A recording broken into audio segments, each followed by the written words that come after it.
एक 22 वर्ष का लड़का एक न्यूज शो के एंकर से गले लगकर बिलख रहा है।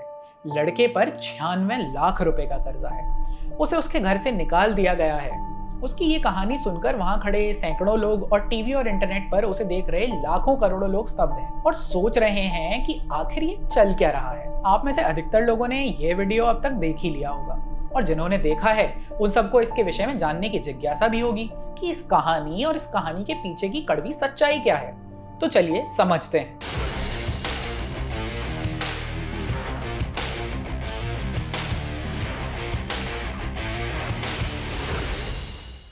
इस लड़के का नाम हिमांशु मिश्रा है और ये बिहार के बांका जनपद से है। इन्हें ऑनलाइन गेम्स पर बेटिंग की लत लग गई है जिससे ये लाखों रुपए के कर्जे में है और अपनी इस लत के कारण ये अपने परिवार के साथ साथ और भी कई लोगों से धोखे से पैसा ले चुके हैं। लगभग हर मीडिया चैनल अभी इसी कहानी का सच दिखाने में लगे हैं। कोई ये जानना चाहता है कि इसको इतने पैसे दिए किसने, किसी को पता करना है कि इसको इतने पैसे दिए क्यों गए और किसी को ये कि अब वो ये कर्जा चुकाएगा कैसे, उसकी गर्लफ्रेंड ने उसको क्यों छोड़ दिया है, उसने कितने लोगों के साथ फ्रॉड किया है या उसकी पूरी कहानी ही फ्रॉड है।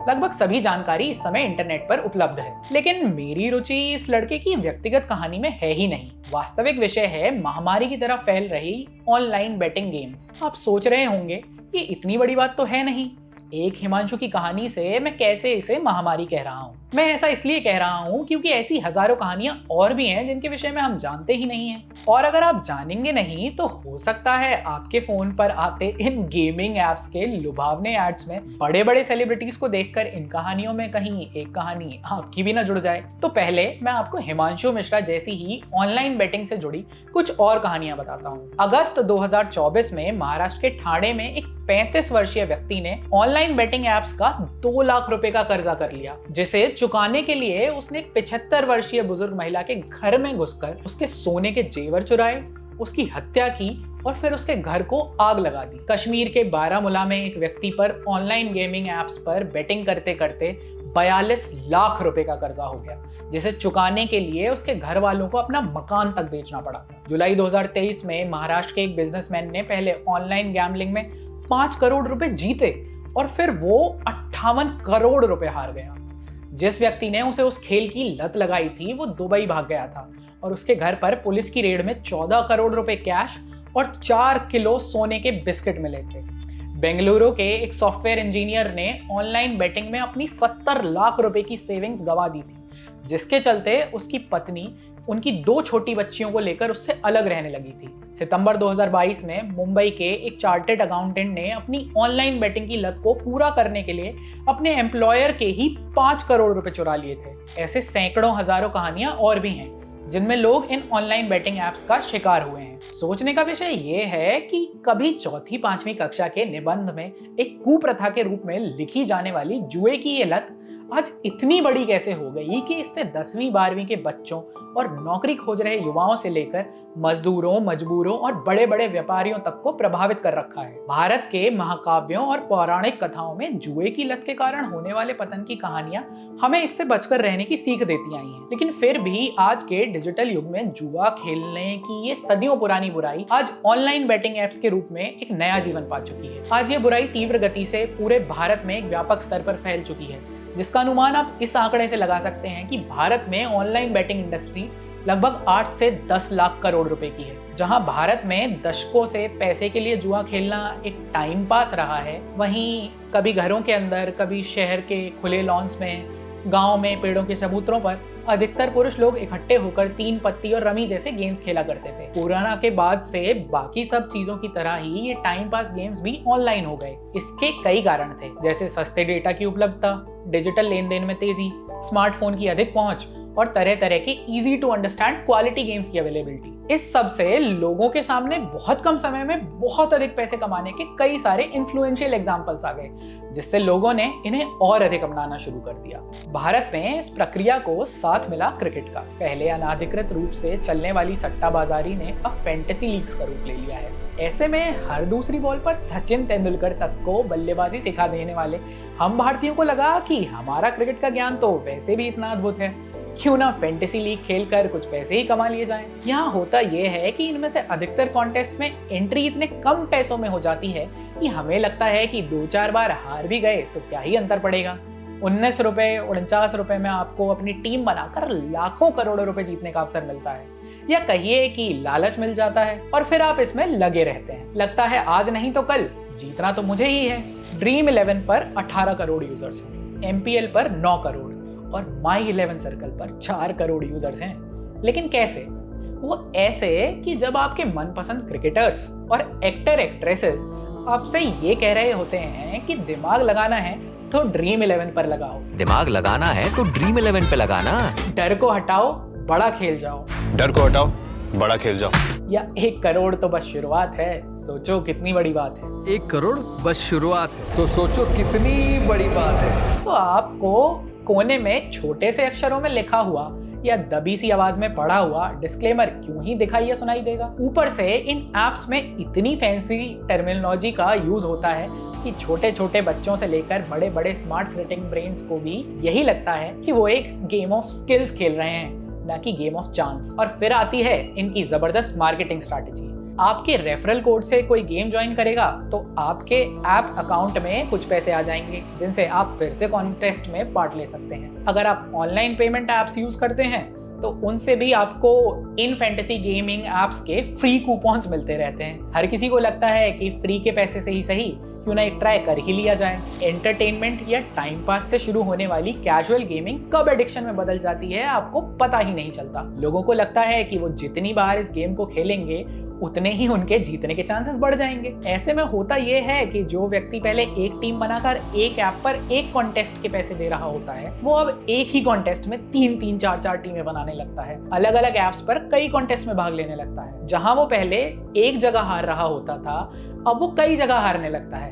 बीच बीच में किसी छोटी मोटी जीत से उसे लगता है कि अब बड़ी जीत दूर नहीं है और उसे बस हिम्मत नहीं हारनी चाहिए, और वो पैसे लगाता रहता है। जो बात गेम में एंट्री के समय कुछ रिवॉर्ड पॉइंट्स रिडीम करने से शुरू होती है, वो देखते ही देखते पैसे, उधार, चोरी, लोन्स, बैंकरप्सी, डिप्रेशन और सुसाइड तक पहुंच जाती है। फैंटेसी क्रिकेट से ऑनलाइन बैटिंग में आने वाले लोगों को धीरे धीरे और गेमिंग एप्स का पता चलता है जो इन्हें इससे भी कहीं अधिक सरलता और कम समय में पैसे बनाने का लालच देती हैं। अब क्रिकेट बैटिंग वाले एप्स में तो फिर भी कुछ स्तर तक बात लोगों के क्रिकेटिंग नॉलेज या स्किल्स पर डिपेंडेंट होती है, लेकिन इसके अलावा जो ऑनलाइन बैटिंग गेम्स हैं उनमें तो सब कुछ चांस पर ही निर्भर होता है।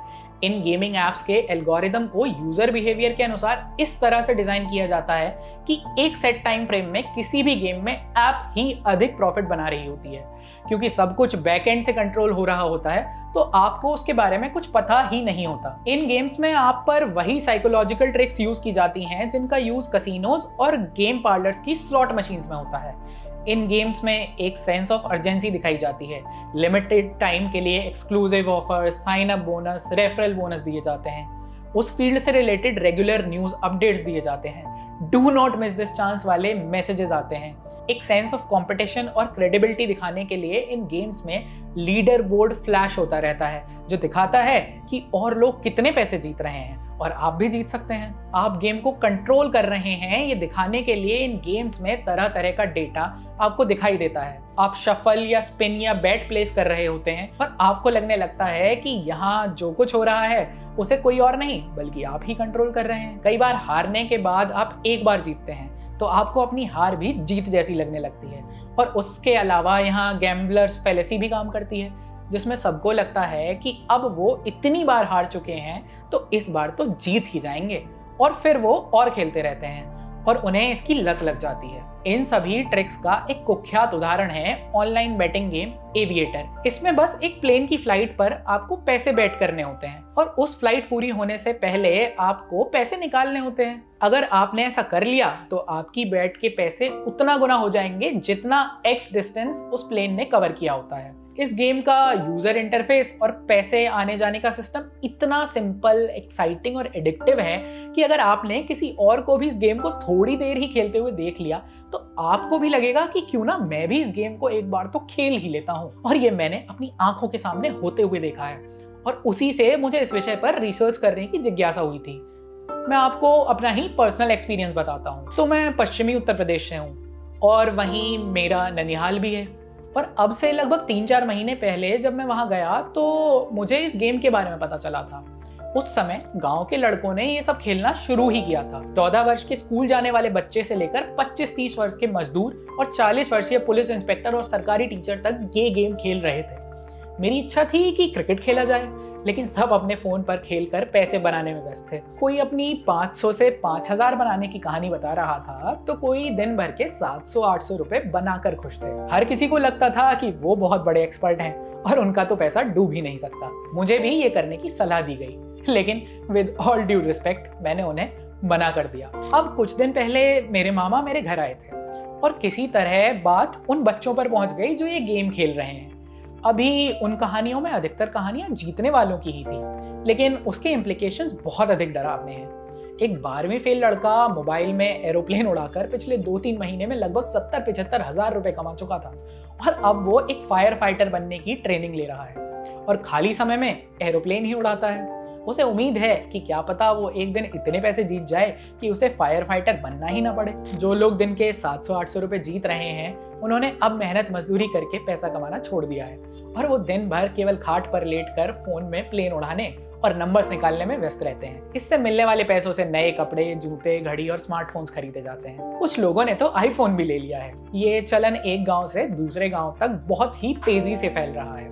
लेकिन मामा जी ने मुझे कुछ दूसरी कहानियां भी बताई, जिसमें कुछ लोग पूरे दिन एविएटर पर लगे रहने के बाद भी 100-200 रुपए ही कमा पा रहे हैं। कुछ उधार लेकर बड़ी बाजी खेलने लगे हैं और अब तो वो 300-400 नहीं हारते, बल्कि हाई रिस्क हाई रिवॉर्ड के चक्कर में अब वो हर दिन लगभग 4-5 हजार रुपए का ऊपर नीचे हेर फेर करते रहते हैं। अब क्योंकि इनमें से अधिकतर ऐप्स बिल्कुल ही फर्जी होती हैं, तो कई लोगों के 10-10, 20-20 हजार रुपए इन ऐप्स में फंसे भी हुए हैं। कोई अपनी बचत से खेल रहा है, कोई पढ़ाई के पैसे से, कोई परिवार के इलाज के पैसे से, तो कोई कर्जे के पैसे से भी खेल रहा है।